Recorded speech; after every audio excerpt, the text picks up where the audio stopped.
আমার মতো সিরাজি জিন্দেগিতে আল্লাহকে জীবনের প্রথম যে সেজদাটা দিয়েছি, একটা সেজদার মধ্যে মায়ে বোনে মেয়ে যুবকে ধনিয়ে গরিয়ে এ কোটিপতি এ লাখপতি এ বিদ্যানে টাকাওয়ালা বাড়িওয়ালা গাড়িওয়ালা, জীবনের প্রথম সেজদাটা যেদিন আল্লাহকে দিছি, একটা সেজদার মধ্যে আমার মালিক আমাকে যে শান্তি দিছে গো, এই বাংলার প্রেসিডেন্ট বানাইলো সেই শান্তি পাওয়া সম্ভব না,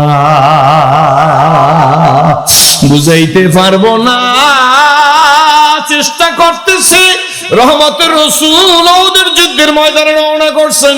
যুবক তাকিয়ে দেখ কেমন জীবন তুমি করবে গঠন, মরিলে হাসিবে তুমি কাঁদিবে ভুবন।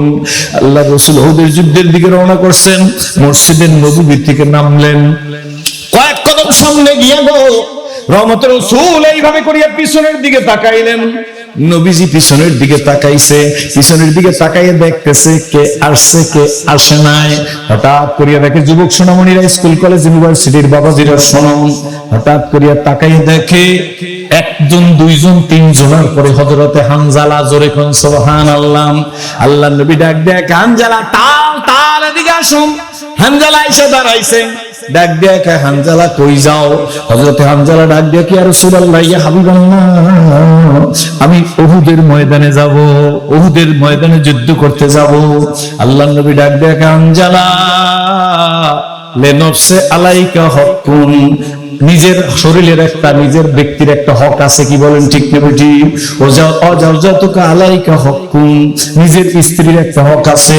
গতকালকে আসরের নামাজের বাদে তোমার বিবাহ পড়ানো হয়েছে, তুমি আজকে উহুদের ময়দানে যেতে পারবা না, তুমি তোমার ঘরে থাকো, কালকে তুমি যাইবা, আগামী দিন তুমি উহুদের যুদ্ধে আইসো। হযরত হানজালা ডাক দিয়া, ইয়া রাসূলুল্লাহ ইয়া হাবিবাল্লাহ, আমি যাব। আল্লাহ নবী বলে তুমি যেতেই পারবা না, নবী নিষেধ করছে, আর তো যাওয়ার কোনো উপায় নাই, কি বলেন? হযরতে হানজালা ঘরে চলে গেছে, মিষ্টি খাওয়ার জন্য ইসলাম কবুল করি নাই, কোন গরিবের ঘরে জন্ম হয় নাই, এই সিরাজির কোনদিন যাকাত ফিতরা মান্নত খাই নাই। ও অন্য ধর্মাবলম্বী ভাইরা শুন, কারণ এক গালাগালিও সিরাজুল ইসলাম করে না। যদি বুঝতো মানুষ ভারতের ডক্টর শিব শক্তি স্বরূপজি কতটা ভাষার উপর পাণ্ডিত্য, কিন্তু তারপরে ইসলামের সুশীতল ছায়াতলে আশ্রয় গ্রহণ করেছে। রাশিয়াতে শেখ আহমদ দিদাদের মতো মানুষ ইসলাম কবুল করেছে, কি বলেন ঠিক না ঠিক? আজকের ইউরোপ কান্ট্রিতে দৈনিক কি পরিমাণ মানুষ ইসলাম কবুল করতেছে, তার পরিসংখ্যান ঠিক রাখা সম্ভব হচ্ছে না। বুঝা গেল মানবতার মুক্তির জন্য ইসলামের বিজয় সুনিশ্চিত, ইসলামের বিজয়ের জন্য উম্মতের ঐক্য অপরিহার্য। জোরে বলেন আল্লাহুম্মা আমিন। বাবা হযরতে হানজালা যুদ্ধে গেলেন না, নিজের স্ত্রীর কাছে রাত্রে রইলেন। এই প্রথম রাত তার হানজালার উপরে গোসল ফরজ হয়ে গেছে। রাত্রে ঘুমের মধ্যে হঠাৎ করে ইবলিস মরদুদ, ইবলিস শয়তান খবর পৌঁছাই দিছে আল্লাহর নবী দুনিয়ায় নাই, আল্লাহর নবী শহীদ হয়ে গেছে। চিল্লাইয়ে বলতে বলতে যাইতেছে, নবী নাই, নবীজি দুনিয়ায় নাই। শোনার সঙ্গে সঙ্গে হযরত হানজালা লাভ দুইটা ওয়ালের সাথে তরবারি হুকের সাথে ঝুলানো, তরবারিটা টান দিয়া হাতের মধ্যে নিয়ে নিজের বিবিকে আঙ্গুল দিয়ে একটা খোঁচা দিয়া বলে, বিবি ওঠো, যাই দেখা হবে জান্নাতে। নিজের স্ত্রী ডাক দিয়া, স্বামীকে ডাক দিয়ে বলে, স্বামী আপনি মনে হয় ভুলে গেছেন গো। ওই কি ভুলে গেছি? আপনার উপর গোসল ফরজ, আপনি দাঁড়ান, আমি 2 বালতি পানি আইনা আপনার মাথার উপর ঢাইলা দিই। বৃদ্ধ বাবাজিরা, পর্দার মায়েরা গো, 40 বছরে আইছে আজি ঘরের দরজা যাইয়া মা বইলা ডাকে নাই। নীলফামারীর মায়েরা, নিজের মায়ের মতো মা ডাইকা গেলাম, আমার একটা বোন নাই, বোনের মতো আদর করিয়া চিৎকার পারে গেলাম। নিজের একটা মেয়েও নাই, মেয়ের মতো যারা তাদেরকে মেয়ের মতো স্নেহ করিয়া গেলাম। মুরব্বী বাবাদেরকে নিজের বাবার মতো শ্রদ্ধা করিয়া গেলাম। যুবকদেরকে আমার ছোট ভাইয়ের মতো, আমার সন্তানের মতো, আমার বড় ভাইয়ের মতো আদর করিয়া গেলাম। মনে রাখো যুবক, তুমি যে মুসলিম, তুমি যে নবীজির উম্মত, এই কারণে যদি আল্লাহকে এখন সিজদা দাও, এক সিজদা যদি কিয়ামত কায়েম হয়ে যায়, আল্লাহ যে তোমাকে মুসলমান হিসেবে কবুল করছে শুকরিয়া আদায় করে শেষ করবার পারবো না। ওয়াজ করে খাওয়া লাগে না। বাবা আমার দিকে তাকান। হযরত হানজালার স্ত্রী ডাক দিয়ে কয়, স্বামী গো, আপনি মনে হয় ভুলে গেছেন আপনার উপর গোসল ফরজ, আপনার কষ্ট করতে হবে না। আপনি দাঁড়ান, কূপ থেকে 2 বালতি পানি উঠাইয়া আপনার শরীরের উপর ঢাইলা দেব, আমি গোসল করাই দিব, আপনি চলে যাবেন। হানজালা ডাক দিয়ে, বিবি কার জন্য বাঁচবো? নবী দুনিয়ায় নাই, নবী দুনিয়ায় নাই, কার জন্য গোসল করব? দেখা হবে কিয়ামতে, দেখা হবে জান্নাতে। এই কথা বলি হযরতে হানজালা ঘর থেকে বেরিয়ে গেছে। এদিকে আল্লাহর নবী অসুস্থ, মাথার মধ্যে হেলমেট ঢুকছে। ওয়াজ করার জন্য না, আমল করতে হবে। কি বলেন ঠিক না বেঠি? মিষ্টি খাওয়া সুন্নাত বললে হবে না, মায়ের খাওয়ার জন্য প্রস্তুত থাকতে হবে। কি বলেন ঠিক না বেঠি? আমার যুবক সোনামণিরা, নবীজির দাঁত দিয়ে রক্ত বের হইতেছে, কারো শোনা কথা আমি বলি না। আর সাহাবীরা নবীজি গিয়ে কাপড়ের টুকরা দিয়ে নবীজির দাঁতের গোড়া দিয়ে সিপড়ে রক্ত পুষছে নিতেছে, মাথা দিয়ে রক্ত সরাইতেছে। এমন সময় আল্লাহ নবী ডাক দিয়া, আমার প্রিয় সাহাবীরা গো, সাহাবীরা যারা নবীজির চতুর্দিকে ডাক দিয়া বলে, গতকালকে রাতে আজকের ওদের যুদ্ধ, গতকাল রাতে আমি স্বপ্নে দেখেছি আমি নবী নিজের হাতে 70টা গাবি গরু জবাহ করেছি। নবীর স্বপ্ন তো ওহী। কি বলেন ঠিক না ঠিক? সুতরাং সাহাবীরা, আমার ধারণা উহুদের যুদ্ধে 70 জন শহীদ হয়ে গেছে। তোমরা আমার সাহাবীদের লাশগুলা, আমির হামজার লাশ কেতাবে লেখে, আমির হামজার জন্য আল্লাহর নবী যত কেঁদেছেন, জীবনে এত কান্না নবীজি কোনোদিন করে নাই। আল্লাহ নবী লাশের কাছে দাঁড়াইয়া একটা চিৎকার দিছে, আমার সাহাবীরা, এ যে আমার চাচাজি আমির হামজার লাশ। সাহাবীরা দৌড়ে আসছে। আল্লাহ নবী বলে, আমার চাচার কত অবদান আমার প্রতি, তোরা আমার চাচাজিকে এইভাবে টুকরা টুকরা করলি। আল্লাহ নবী কসম করে বলছে, তোদের পাইলে আমি 70টা টুকরা করব। আল্লাহ জানাই দিয়েছে, হে নবী আপনি পারবেন না, ওরা যা পারে তা পারবেন না। আপনি কেন কসম করলেন? ওই কসমের কাফারাও নবীজি দিছে, হাদিসের মধ্যে আছে। আল্লাহ নবী বলে, চাচাজির লাশ নিয়ে আসো।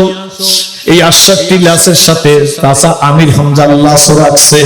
এখন কয়টা হইল? 69টা লাশ। আল্লাহ নবী ডাক দিয়ে বলে, হবে না, আরো একটা লাশ আছে। এই লাশটা কই খোঁজো। সাহাবীরা খুঁজতেছে। হঠাৎ করে মদিনার দক্ষিণ দিক থেকে একজন মহিলা আসতেছে, বোরকা পরা। তার বোরকার ভিতর থেকে দুরূদ শরীফের আওয়াজ শোনা যাইতেছে। না তার চোখ দেখা যায়, না তার একটা আঙ্গুলের নখ দেখা যায়। সাহাবীরা দাঁড়ায় গেছে, হে মহিলা, যুদ্ধে তো তোমাদের আসা নিষেধ, তোমরা কেন আসছো? মহিলা ডাক দিয়ে বলে, আমি আপনাদের সাথে কথা বলবো না, আমি রহমতের রসুলের সাথে একটু কথা বলবো। সাহাবীরা বলে, দাঁড়াও, রহমতের রসুলের কাছ থেকে অনুমতি নিয়ে আসি। রহমতের রসুলের কাছে এসে বলি, ইয়া রাসূলুল্লাহ, ইয়া হাবিবাল্লাহ, নবীজি গো, একজন মহিলা আসতেছে, তার হাত পা কিছু দেখা যায় না, কিন্তু শুধু দুরূদ শরীফ পড়তেছে, আর তার ভিতরে টকবক টকবক করে যেমন পাতিলের মধ্যে পানি ফোটে, সেইভাবে তার কান্নার আওয়াজ। আল্লাহ নবী বলে, আমাকেও সামনে নিয়ে যাও, তাকেও আসতে দাও। মহিলা কাছাকাছি এসে গেছে। আল্লাহ নবী ডাক দিয়ে বলে, মানান্তা, তুমি কেডা? মহিলা কাঁদে আর বলে, ইয়া রাসূলুল্লাহ, ইয়া হাবিবাল্লাহ, নবীজি গো, আমার পরিচয় কি দেব? গতকালকে আসরের নামাজের বাদে যার বিয়ে পড়াইছেন, আপনার প্রিয় সাহাবী হানজালাকে, আমি আপনার সেই প্রিয় সাহাবী হানজালার স্ত্রী। নবী গো, আমি আসতাম না। আমার স্বামীকে আপনি গত রাতটা আমার কাছে থাকার অনুমতি দিছিলেন, তার উপরে গোসল ফরজ, আমি গোসল করাইতে চাইছি। সে বলছে, নবী নাই, কার জন্য গোসল করবো? ও নীলফামারীর ভাইরা, ইসলাম নাই, কার জন্য বেঁচে থাকবো? প্রাইমারি স্কুলে গার্ডেন শিক্ষক নিয়োগ দেওয়ার পায়তারা চলে, কোরআন শিক্ষক নিয়োগ দেওয়ার পায়তারা চলতেছে না। এরপরে আমরা বক্তা, আমরা পীর, আমরা দরবেশ, আমরা মোবাল্লিগ, কি বলেন ঠিক না ঠিক? এই জীবন দিয়া কি লাভ হবে আমার বুঝে আসে না। নৈকো মোরা ভোগবিলাসের কান্ন ছিল শাহাদাতের ভিখারির বেশে খলিফা যাদের শাসন করিল আদা জাহান।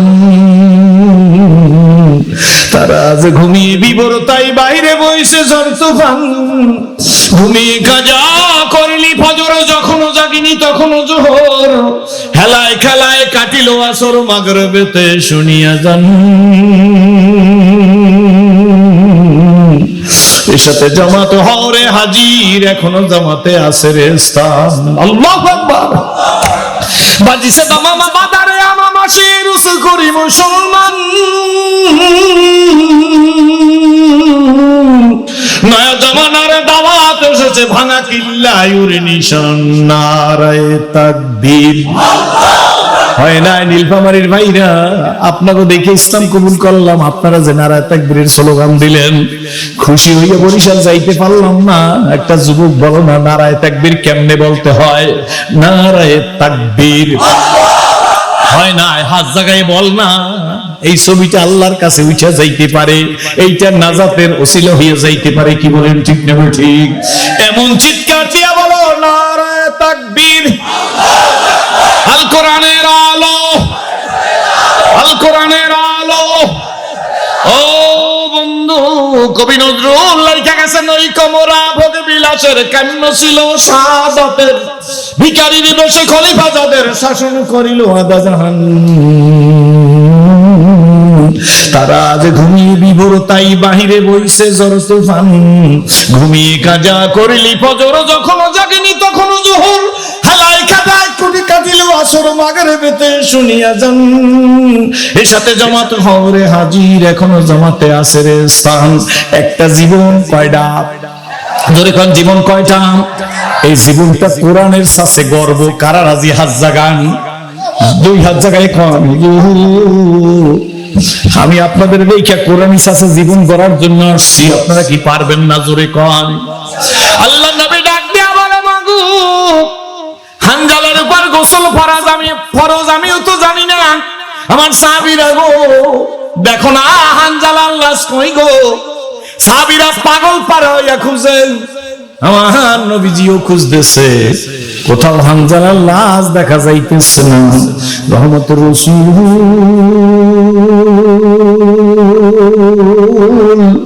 বেকার হঠাৎ করে এক সময় নবীজি একটু উপরের দিকে তাকাইছেন।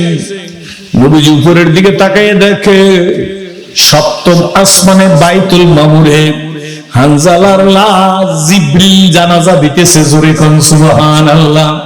নবীজি কাঁদতেছে, মুহূর্তের মধ্যে জমিনের মধ্যে লাশ আইসা গেছে। সাহাবীরা তাকায়ে দেখে হানজালার চুল দিয়া টপ টপ করিয়া পানি, তাজা পানির ফোঁটা পড়তেছে। ওরে বাবা, বন্ধুরে ভাইরে, আমি সবসময় বরিশালে বলি, কপাল যদি ভালো হয়। কি ভালো? জোরে কোন। কপাল যদি ভালো হয় বন্ধু, মা বোন মেয়ে ধনী গরিব। আমাদের বরিশালে একটা পাতা আছে, এই যে কয় থানকুনি পাতা। কোন দেশে বলে টেকা পাতা, কোন দেশে বলে আদামনি পাতা। আপনাদের দেশে কি কয় জানি না? থানকুনি পাতা বলে। মারহাবা, আল্লাহুম্মা আমিন। থানকুনি পাতা।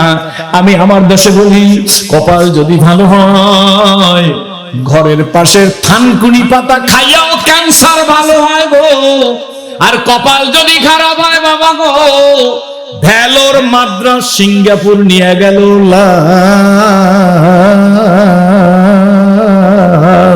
হইয়া বাড়ি আসা লাগে।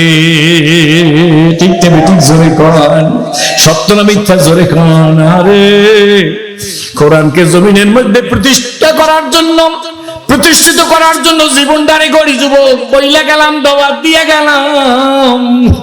রহমতের রাসূল বসা, আম্মা জানেরা হুজুরের পবিত্র জামা মোবারক, নবীজির জুব্বা মোবারক খুলে সিনে পর্যন্ত নিয়ে আসছে। রহমতের রাসূলকে একটু গোসল করাই দেবে, মতান্তরে হুজুরের শরীরে জয়তুনের তেল লাগাইয়া দিবেন। সিনা পর্যন্ত আইনা আম্মা সাহেবানিরা ডাক দেয়াকে, আল্লাহ রাসূল এত বসন্তের দাগ কেন আপনার শরীরের মধ্যে? আজ থেকে 40 বছর আগে নিজের বাড়িতে বৈশা, নিজের ঘরে বৈশা সেদিন আমি ইসলামের ছায়াতলে আশ্রয় গ্রহণ করি নাই। বিশ্ব নবীর জীবনী গোলাম মোস্তফার লিখিত। আমি রাত 2টার পরে গোপনে এই ঘটনা পড়তেছিলাম। আম্মা জানেরা ডাক দিয়ে বলে, আল্লাহ রাসূল আপনার শরীরে এত বসন্তের দাগ কেন গো? আল্লাহ রাসূল ডাক দিয়ে বলে, আমার স্ত্রী জান, এগুলা বসন্তের দাগ না, এগুলা কলেমার মুহাব্বতের দাগ। আম্মা জানেরা ডাক দিয়ে বলে, ইয়া রাসূলুল্লাহ কলেমার মুহাব্বতের দাগ কেমনে বুঝি নাই। আমার নবী ডাক দিয়ে বলে, আমার বিবিরা গো, আমি আমার পালিত পুত্র যায়েদ বিন হারেসাকে নিয়ে তায়েফের ময়দানে কলেমার দাওয়াত দিতে গেছিলাম। দাওয়াত তো কবুল করি নাই, বরঞ্চ তাগুদেরা, কায়েমি স্বার্থবাদীরা ছোট্ট ছোট্ট ছেলেদের হাতে কুচি কুচি ধারালো পাথরের টুকরা দিয়ে গো আমি নবীরে দেখাই দিয়েছে মদিনার ওই পাগলের গায়ে পাথর মারো। আমি তখন মুসলিম, কি দিয়ে বুঝাবো? বুঝতে পারবেন না আপনারা, হয়তো আমার কথা বুঝেন কিনা তাই আমি জানি না। হে অমুসলিম অন্য ধর্মাবলম্বী ভাইরা, কাকারা, দাদারা, বোনেরা, শুনগো শোন, কোন ইসলাম কবুল করলাম বুঝবি না। আল্লাহর কসম করে বলে যাই, ইসলাম কবুল করার পরে আল্লাহর কাছে যা চেয়েছি আমার মালিক সব দিয়ে দিছে। দেওয়ার মালিক কে? জোরে বলো কে? হে যুবক, হাত উঠায়া বল কে? 2 হাত জায়গায় বল কে?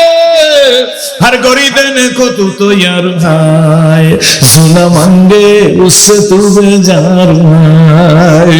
दुनियार मानुष चाइले बेजार হয়, আমার আল্লাহ ডাক দাও, আমার আল্লাহ, আমার আল্লাহ না চাইলে বেজার হয়। ডাক দিয়ে বলে, ছোট্ট ছোট্ট ছেলেরা পাথরের কুচি নিয়া, ওই যে তার তাগুদেরা, খোদাদ্রোহীরা আমাকে দেখাই দিছে ওই মদিনার পাগলের গায়ে পাথর মারু। আল্লাহ নবী ডাক দিয়া কয়, হে আমার বিবিরা, ছোট্ট ছোট্ট ছেলেরা বৃষ্টির মতো পাথর মারা শুরু করছে।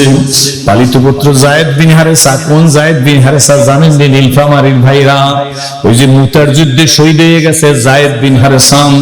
যায়েদ বিন হারেসা ছোট্ট ছোট্ট ছেলেদেরকে ধরিয়া বলে, তোরা কি করো? এই পাথর কার গায়ে মারবি? ছেলেরা বলে, যায়েদ তোমার গায়ে মারবো না, আমাদেরকে লিডারেরা মদিনার ওই পাগলের গায়ে পাথর মারতে বলছে। আল্লাহ নবী বলে, ছোট্ট ছেলেরা দাঁড়া, আল্লাহ নবী দিকে পাথর মারার জন্য আসতেছে। যায়েদ তোমার গায়ে মারবো না, আমাদের যার গায়ে মারতে বলছে তার গায়ে মারবো। যায়েদ বলে, ছেলেরা চিনলি না, উনি রহমতের রাসূল, বরঞ্চ আমার গায়ে পাথর মারতে মারতে আমাকে পাথর দিয়া দাফন দিয়া দে, তবু তোরা রহমতের রাসূলের গায়ে পাথর মারিস না। যায়েদকে ধাক্কা মারিয়া ছেলেরা বলে, যায়েদ তোমার গায়ে পাথর মারবো না, মদিনার ওই পাগলের গায়ে পাথর মারবো। আল্লাহ নবী বলে, পাথর মারছে, আমি কয়েকবার বেহুশ হয়ে গেছি, শেষবার যখন বেহুশ হয়ে গেছি তখন আমি আস্তে করিয়া, আমি তো বেহুশ, যায়েদ আমাকে কোলে করিয়া নিয়া নিজের রানের উপর শোয়াইয়া যায়েদের নখ দিয়া আমার শরীরের গোস্ত ফাইটা চামড়ার মধ্যে যে পাথরের কুচি ঢুকে গেছে, যায়েদ নিজের হাতের নখ দিয়ে টাইনা টাইনা পাথর বের করতেছে। রহমতের রাসূল আম্মা সাহেবানীদের কাছে বলে, যখন যায়েদ আমার পাথরের কুচি বের করতেছে, হঠাৎ আল্লাহ আমার হুঁশ ফিরাইয়ে দিছে। আমার যখন হুঁশ ফিরাইয়ে দিছে, আমার ডান হাতখানা যায়েদের গলার উপর, রহমতের রাসূল যায়েদের গলার উপর হাত দিয়ে শক্ত করিয়া ধরিয়া কয়, যায়েদ কি করো? যায়েদ বলে, নবী গো, আপনার শরীরের চামড়া ফাইটা গোশতের মধ্যে পাথরের কুচি পিনের মতো ঢুকে গেছে, নখ দিয়া টাইনে উঠাইতেছি। যায়েদকে আল্লাহ নবী হাত দিয়ে শক্ত করিয়া ধরিয়া কয়, যায়েদ এত জোরে টান দিস না,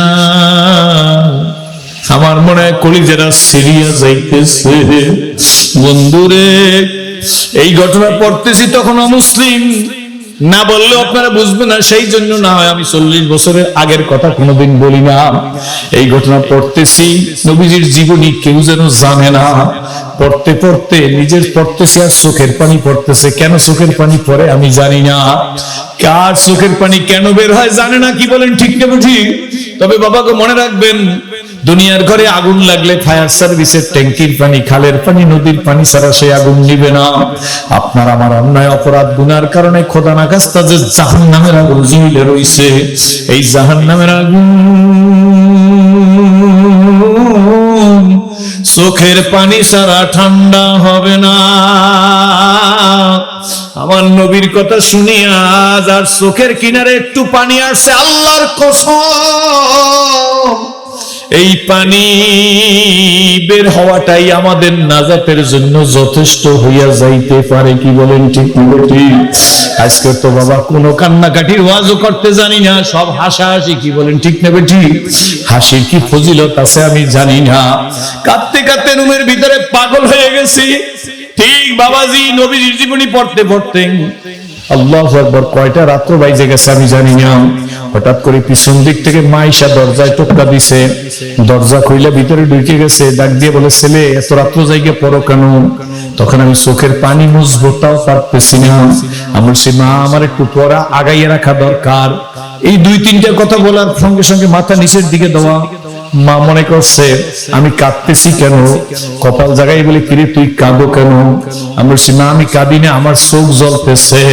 নীলফামারীর বন্ধুরা, খোদার কসম বহুদিন পরে নতুন জায়গায় বললাম, তখন আমার চোখ জ্বলতেছিল না, আমার কলিজা জ্বলতেছিল রহমতের রাসূলের জীবনী পড়িয়া। মা মনে করছে বেশি রাত্র জাগছে, ওই জন্য মনে হয় আমার শরীর কষ্ট হয়ে গেছে, এই কারণে মনে হয় আমি কাঁদতেছি, আমার চোখ দিয়ে পানি পড়তেছে। মা মাথার উপর হাত দিয়ে বলে, শোনো, সকালে উঠে পড়িও, এখন ঘুমিয়ে যাও। আমি বললাম, মা ঘুমাই দিব, তুমিও গিয়া ঘুমাও।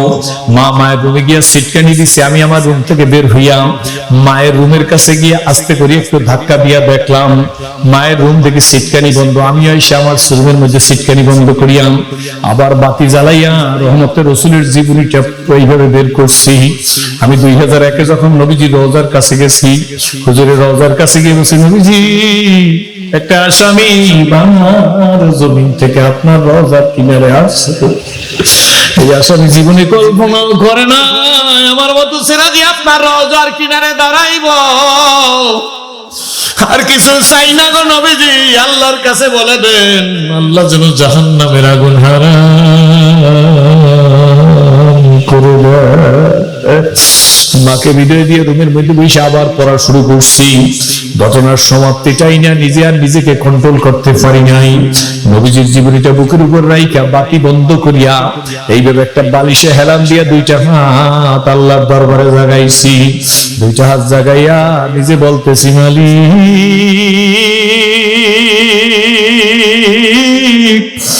রাস্তা চিনি না,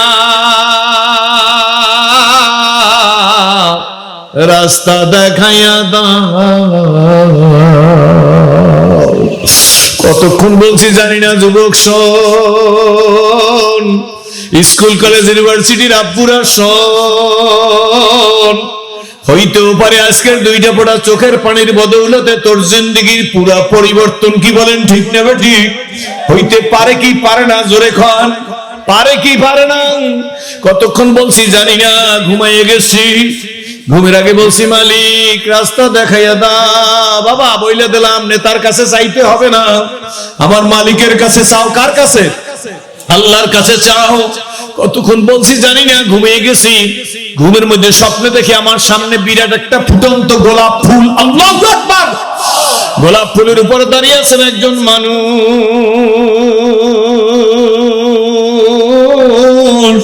শুভ্র পোশাক পরিহিত, মাথায় পাগড়ি, মুখে দাড়ি, নুরানি উজালা চেহারা। আল্লাহর কসম করিয়া বলি, হাত দিয়ে আমাকে বলতেছে, কল্যাণ চাও তো এদিকে আস, কল্যাণ চাও তো এদিকে আসো। কয়বার দেখছি জানি না, এখন যখন আপনাদের সামনে বলি, এখন আমি আল্লাহর কসম চোখের মধ্যে দেখতেছি ওই আমাকে ডাকতেছে। ঘুম ভেঙে গেছে, দেখি রুমের মধ্যে শুধু সুগন্ধি আর সুগন্ধি। নিজে পাগলের মতো হয়ে গেছি, কোথায় সুগন্ধি? আমি তো সুগন্ধি ব্যবহার করি না। কোথায় সুগন্ধি? ঘর থেকে বেরিয়ে আসছি, আজকের জীবনে 40 বছরের বেশি হয়ে গেছে। ওই কুড়িগ্রামের ইস্তেমায় ঢুকতেছিলাম, রংপুর কুড়িগ্রামের ইস্তেমায়। একটা ছেলে দৌড়িয়ে আমার পাশ দিয়ে যাইতেছে, হঠাৎ করিয়া আমাকে জড়াই ধরছে। আমাকে জড়াই ধরার সঙ্গে সঙ্গে আমি ওর কপালে ধরিয়া একটা চুমা দিছি। বাবা, গাঁজাখোর হোক, মদখোর হোক, শরাবখোর হোক, বেনামাজি হোক, দাঁড়াইয়ে পেশাব করুক, যদি ভালোবাসা দিতে পারেন ওর জীবন পরিবর্তন হয়ে যাইতে পারে কি পারে না। সংক্ষেপ বলি, যুবক আমাকে ডাক দিয়া বলে, হুজুর আমাকে চেনেন না? আমি আপনাকে চিনি। আমি বলে, বাবা তুমি আমাকে কেমনে চেনো? হুজুর আপনি গত বছর এই কুড়িগ্রামের ইস্তেমায় বয়ান করছেন। আমি বলি জি। হুজুর এইখান থেকে আপনি গেছেন, সেই দিন আপনার সাথে মুসাফা করছি। হুজুর আপনার মনে নাই? আপনি জানেন না? আপনি আমাকে ধরে বুকে লাগাইছেন, সেদিনও আজকের মতো একটা চুমা দিছিলেন।